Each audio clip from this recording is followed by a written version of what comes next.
बहुत समय पहले की बात है। एक छोटे से गांव में शिवम नाम का युवक रहता था। वह बेहद आलसी था और हर काम को टालने की आदत बना चुका था। गांव के लोग मेहनती थे। सुबह जल्दी उठते, खेतों में काम करते, पशुओं की देखभाल करते और अपने परिवार का भरण पोषण अच्छे से करते। लेकिन शिवम के लिए यह सब करना बहुत कठिन लगता था। उसकी माँ अनुशिका दिन रात मेहनत करती थी। सुबह होते ही वह घर के सारे काम निपटाकर खेत में चली जाती। शिवम का पिता भी बहुत मेहनती था, लेकिन कई साल पहले बीमारी के कारण उनका निधन हो गया था। अब माँ अकेले ही घर और खेत संभाल रही थी। जब माँ कहती, बेटा खेत में काम कर लो वरना फसल बर्बाद हो जाएगी, तो शिवम जवाब देता, अभी तो बहुत समय है माँ, कल कर लूंगा। अगर कोई दोस्त उसे काम के लिए बुलाता तो वह हंसकर कहता, अभी तो मैं थक गया हूं, थोड़ी देर आराम कर लूं, फिर करूंगा। लेकिन वह थोड़ी देर कभी खत्म नहीं होती थी। दिन गुजरते गए, लेकिन शिवम की यह आदत नहीं बदली। उसकी माँ परेशान थी, लेकिन बेटे को प्यार के कारण ज्यादा डांट नहीं सकती थी। गांव के लोग उसे समझाने की कोशिश करते, लेकिन वह उनकी भी नहीं सुनता। धीरे धीरे उसका घर बिखरता गया।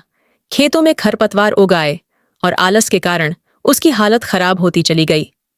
अंशिका जितना कर सकती थी उतना कर रही थी, लेकिन एक अकेली स्त्री के लिए सब संभालना आसान नहीं था। गांव के लोग भी अब शिवम को ताने मारने लगे थे। वे कहते, शिवम, अगर तुमने अभी भी अपनी आदतें नहीं बदली तो एक दिन बहुत पछताओगे। लेकिन वह हंसकर कहता, अरे भाई, जब भगवान ने मुझे आलसी बनाया है तो मैं क्या कर सकता हूं। एक दिन गांव में एक साधु आए। वे गांव के हर घर में जाकर लोगों को जीवन की सच्चाई और कर्म की महिमा समझा रहे थे।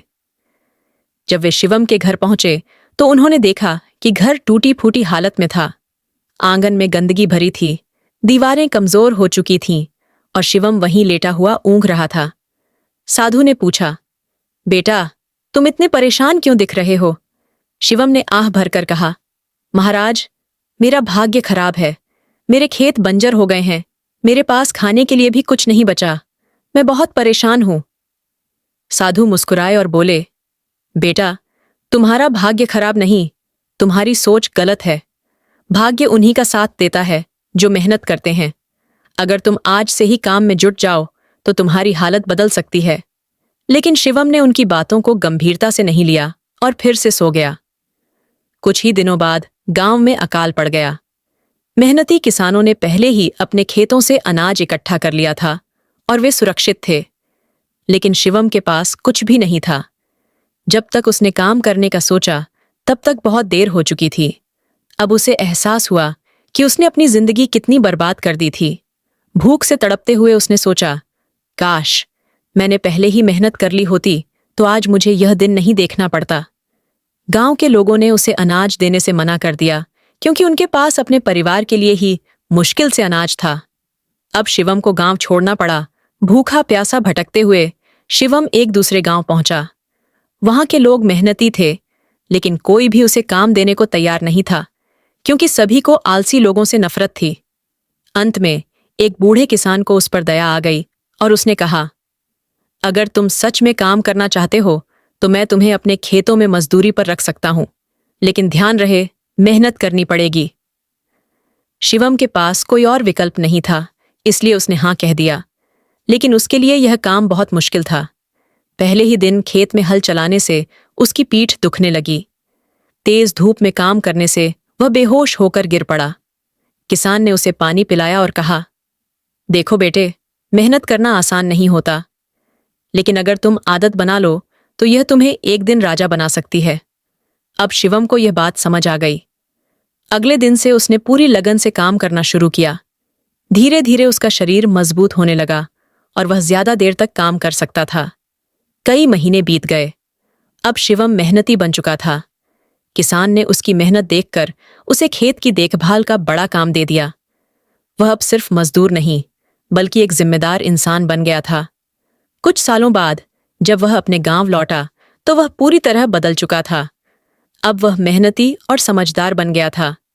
उसने अपने पुराने खेतों को फिर से जोतना शुरू किया, मिट्टी को उपजाऊ बनाया और धीरे धीरे अपनी फसल उगानी शुरू की। मेहनत रंग लाई और कुछ ही वर्षों में उसका खेत फलों और अनाज से लहलहा उठा। अब गांव के लोग भी उसकी सराहना करने लगे। वे कहते, देखो, जो कभी सबसे आलसी था वही आज सबसे मेहनती बन गया है।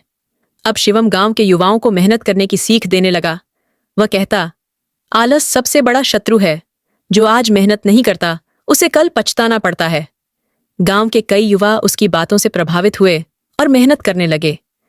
धीरे धीरे पूरे गांव की दशा सुधर गई।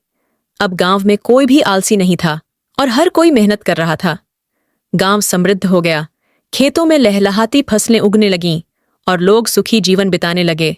इस तरह शिवम की मेहनत ने न केवल उसकी बल्कि पूरे गांव की तकदीर बदल दी। शिक्षा, जो मेहनत से भागता है वह जीवन में पीछे रह जाता है, लेकिन जो मेहनत करता है वह एक दिन सफलता की ऊंचाइयों तक पहुंच जाता है।